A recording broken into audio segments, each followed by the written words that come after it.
J'ai repris la ferme de mes parents, on est passé en bio en 98. On est proche de la métropole rennaise et on a plusieurs zones sur lesquelles on a soit des baux précaires, soit des autorisations de fauche pour valoriser des prairies, notamment en foin. Alors les activités de la ferme tournent principalement autour de l'élevage laitier, mais se sont diversifiées depuis une vingtaine d'années avec l'introduction de maraîchage. On a aussi transformé les céréales qui servaient à alimenter le troupeau pour produire des céréales à vocation d'alimentation humaine, c'est-à-dire qu'on fait du blé panifiable, on fabrique de la farine et il y a un atelier, un fournil qui fabrique du pain. On a aussi un petit magasin à la ferme. En termes de diversification, on a aussi un élevage de porc qui valorise tous les sous-produits de l'exploitation. Donc ça va du son de blé au lactosérum issu d'une petite fromagerie qui nous transforme le lait à Chavagne sur la commune. Et on a aussi un petit atelier expérimental de transformation à la ferme, toujours dans un esprit d'installer des nouvelles activités sur la ferme et qu'elles ne soient pas portées par l'agriculteur lui-même, mais trouver des gens responsables qui souhaitent assumer des compétences spécifiques et artisanales dans les métiers de la transformation.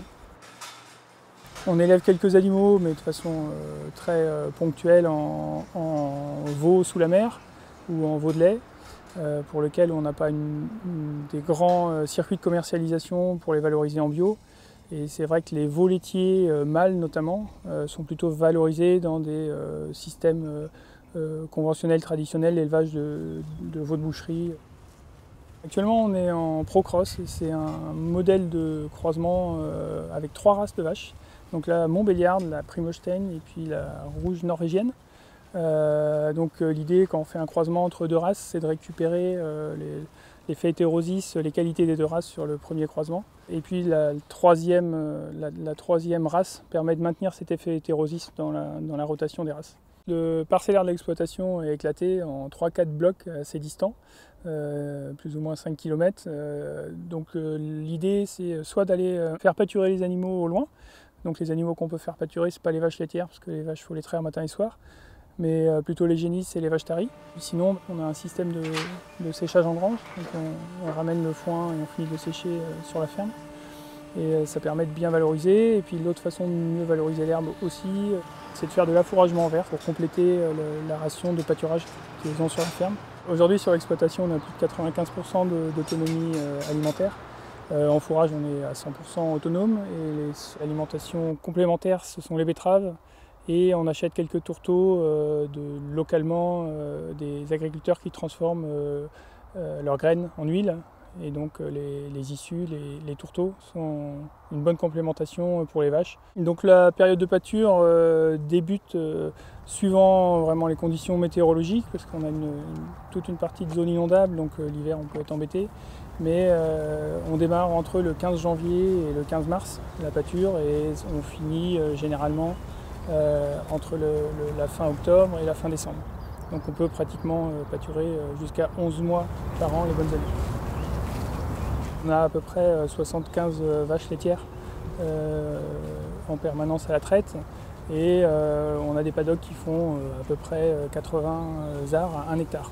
Et l'abreuvement se fait quasiment partout pour la partie vache laitière par des systèmes de tuyaux enterrés. Donc la tête de rotation en bio, c'est toujours la prairie, ça nous permet d'enrichir le sol en matière organique, ça nous permet de préparer les cultures céréalières suivantes.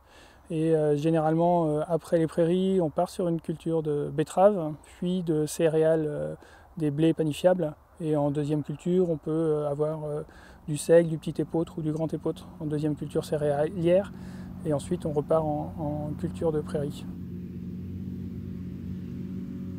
Donc les prairies, classiquement, comme beaucoup d'exploitations bio, sont ce qu'on appelle des prairies à fleurs variées, alliant les légumineuses et les graminées. Donc des raies gras, des fécus, des dactyles, et des trèfles, des luzernes, des lotiers. Enfin, c'est quelque chose d'assez complet qu'on fait varier suivant la qualité des terrains et suivant le type d'exploitation. Alors la betterave, c'est une plante qui a une durée de végétation très longue. donc qui est en capacité de faire face éventuellement des grosses sécheresses d'été. On a un aliment qui est peu encombrant, qui est très riche en sucre, donc qui est très bon pour la santé des animaux. Donc ça permet une bonne production laitière. Par contre, la productivité d'une betterave est logiquement et normalement supérieure à celle d'un maïs en termes de tonnes de matière sèche sorties à l'hectare. Donc c'est quelque chose qui est hyper productif. Petit élément de difficulté, c'est la technique de conduite de la betterave qui est un peu plus difficile parce que c'est une plante qui au démarrage pousse doucement. Donc on a expérimenté depuis quelques années avec un groupe d'agriculteurs la plantation de betteraves en mini-motte, c'est-à-dire qu'on plante les betteraves à 40 jours en feuilles. On reçoit du plant qui a été élevé par des gens dont c'est le métier.